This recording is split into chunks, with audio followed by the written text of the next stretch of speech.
welcome. I'm Ijoma Onyato. Tonight, climate scientists make a final appeal to world leaders to take urgent action towards preventing the planet from overheating. United Nations earmarks over $2 billion as grants to be given out to people affected by the humanitarian crisis in northeast Nigeria. Cross River State Governor Ayare suggests Ogoni oil spill cleanup task be given to contractors for more efficient execution. And Spanish court acquits 85-year-old former gynecologist after finding him guilty of stealing a newborn from her mother 49 years ago. On business news tonight, Nigeria's Minister of Finance and Central Bank Governor Emefiele join other economic experts for the annual World Bank and International Monetary Fund meetings in Bali, Indonesia.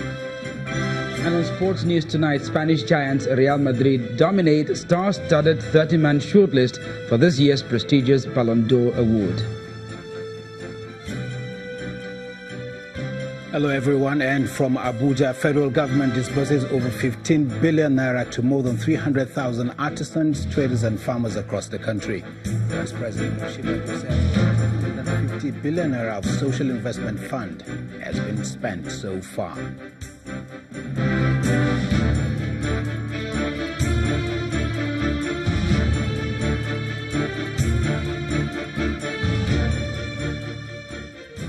We begin tonight with a warning from scientists that unless drastic actions are taken over the next couple of years, the world may experience its highest temperature in about 12 years' time.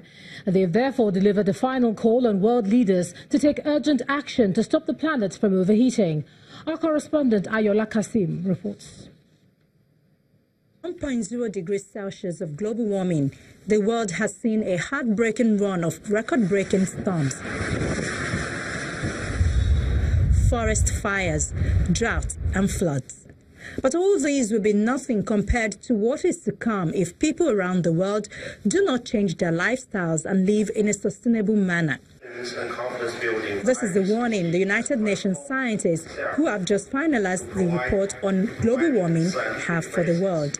Current pledges to cut carbon dioxide emissions will push global warming to at least 3 degrees Celsius by 2100. The pledges that governments have made over the last 3 years are not enough to keep warming below 1.5 degrees C, even with ambitious and very challenging efforts after 2030. Carbon dioxide emissions would need to decline substantially before 2030. While 0.5 degrees Celsius increase in room temperature is unnoticeable, the climate scientists say heating the world that much will have substantial consequences whose impact will be felt across human communities and economies. One of the major issues is that there would be 420 million people less suffering because of climate change in the world, which are extremely sensitive. It's the small island states, Mediterranean region, and also sub-Saharan Africa, which are already suffering and will suffer the most in the future. Chukwumerije Okereke is a professor of environment and development at the University of Reading in England and a lead author of the IPCC's special report on the impact of global warming of 1.5 degrees Celsius. He says solutions require an unprecedented scale of investment, and developing countries like Nigeria must focus on research and be prepared to live in a non-fossil future. We do not understand how for example, climate change is going to impact our rivers, our agriculture, the type of seed that we plant. How will a warming world of 1.5 affect rice production in Nigeria? The special report on global warming of 1.5 degrees Celsius is prepared at the request of government in 2015, when a global pact to tackle climate change was agreed. It will be a focus of discussion during the upcoming United Nations climate meeting in December. Ayola Kasim reporting for Channels Television News. Now, joining me to discuss this troubling development is environmentalist and the Africa Regional Team Leader at the 350.org, Mr. Landry Linteretse. Thanks a lot for joining us on the News at 10.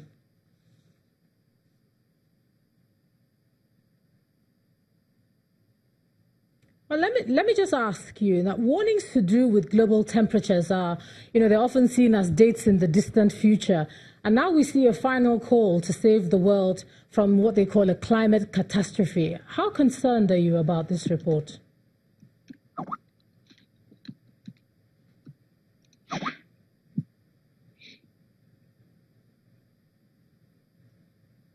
If you can hear me, I'm just trying to ask how concerned you are about the report.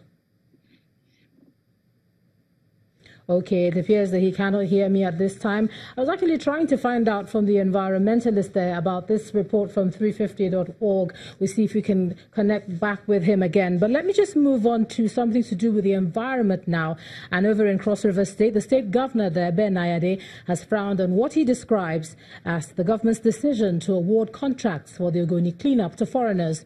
Now, as far as the governor is concerned, the best possible way to address the spillage problem is by awarding the cleanup contract to the locals who for many years have suffered the impact of oil spills.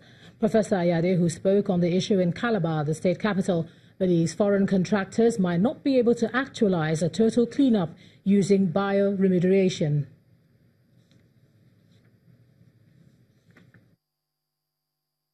Ogoni cleanup actually should be a contract awarded only to the indigenous who have, for these years, suffered a long impact of the oil spill that has found its way and ingress into their water, both surface and underground water, making it impossible for them to have potable water. Therefore, at cleanup stage, which is a mechanical harvestation of all the hydrocarbon spills, let the country not be deceived that there's a chemical or there's a microbial formulation that will do a cleaning of a highly polymerized oil spill. Let it be a simple mechanical process where the communities will be the first and the last to benefit from the process. Any vote for Ogoni cleanup that requires the use of a third party other than the final quality control to ensure that the residual impact has been taken away, it will be a disservice, it will be a lack of the appreciation of the applicability of science in the remediation of hydrocarbon spills.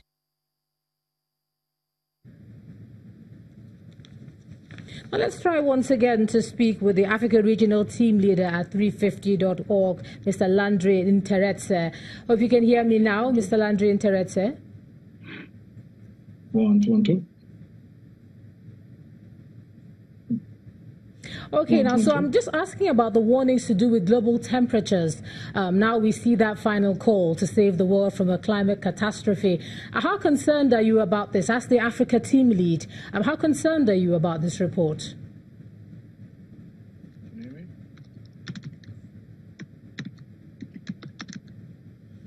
Okay, now we're going to try to do this some other time. It happens once in a while. Let's move on to, we've dealt with environmental issues, so now let's look at some humanitarian concerns. And the United Nations has earmarked over $2 billion to address the humanitarian crisis in the northeast of Nigeria. Well, the aim, according to the UN Emergency Relief Coordinator Mark Lowcock, is to ensure a quick recovery process among displaced persons who are now returning home to start life afresh. Mr. Lowcock has been visiting high-risk locations around Borno and the Lake Chad region in the company of the UNDP Administrator, Achim Steiner.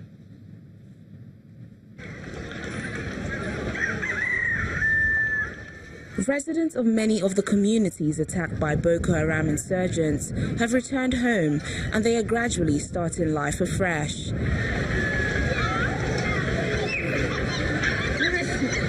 They're still struggling to make ends meet after their means of livelihood was destroyed by the insurgents.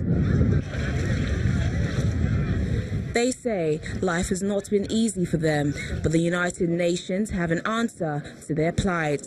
It has earmarked $2.1 billion to be given as grants to them. The UN remains very committed to working with the government to meeting the immediate humanitarian needs. As you know, in Berlin, the conference Hakim and I were both at 3 weeks ago, the international community pledged $2.4 billion for the region, nearly half of it for humanitarian, but most of it, and this is a good thing, for recovery and development, and most of that money, $2.1 billion, was in the form of grants. So we remain committed committed to further improvements in the humanitarian situation, but at the same time, what we want to see is more examples of people being able to go back to their homes and rebuild their lives, and the UN is going to help with that as well. The United Nations Development Programme, UNDP, is not only interested in crisis management intervention, but to also help individuals and countries develop through deliberate programs. We also saw the return of 327 families and households to a village of Gom, that was completely destroyed over 3 years ago by Boko Haram. Families had to flee, children lost their schooling, everything that people owned and had built up was lost. Today we returned, and together with the state government of Borno, together with the United Nations Development Programme, the World Health Organization, with the support of our partners, the European Union also, we were able to celebrate a village whose spirit is alive. The visit to Borno is to obtain first-hand data on the impact of ongoing interventions in the region where no fewer than 7.7 million people are in need of humanitarian assistance in the worst affected states of Borno, Yobe and Adamawa, as well as parts of Lake Chad. Nigeria's membership of the International Criminal Court grants it the opportunity to bring Boko Haram militants to the World Court to have them prosecuted for crimes against humanity. And that's according to the former ICC prosecutor, Charles Adeogun Phillips. Mr. Adeogun Phillips, who was speaking with our foreign affairs correspondent, says Nigeria would not need to present such cases to the ICC if only it has domesticated the Rome Statute. Based on the complementary nature of the jurisdiction of the ICC, Nigeria can, by itself, if only it ratifies the Rome Statute and domesticates it within its own law. In other words, if the Rome Statute and the international crimes become domesticated within our own laws, we would then be able to prosecute these sort of atrocities within our own local jurisdiction. The court was never, ever designed to be a penal watchdog or a permanent criminal court to serve as the world's policeman. It has no law enforcement powers of its own, by the way, and it relies very heavily on international cooperation to actually function. And that's one of the drawbacks of this court. It actually relies on the cooperation of member states of the Assembly of State Parties to actually carry out its functions. So the key word is to develop international criminal law in domestic jurisdictions so that countries are able to actually prosecute these crimes within their own jurisdictions without the necessity of having to refer them to The Hague. In part two, after the break, more presidential candidates emerge ahead of the 2019 elections, including former Central Bank Deputy Obadiah Melafia in the ADC and Yusuf Yabagi of the ADP. That's in a moment. Please stay with us.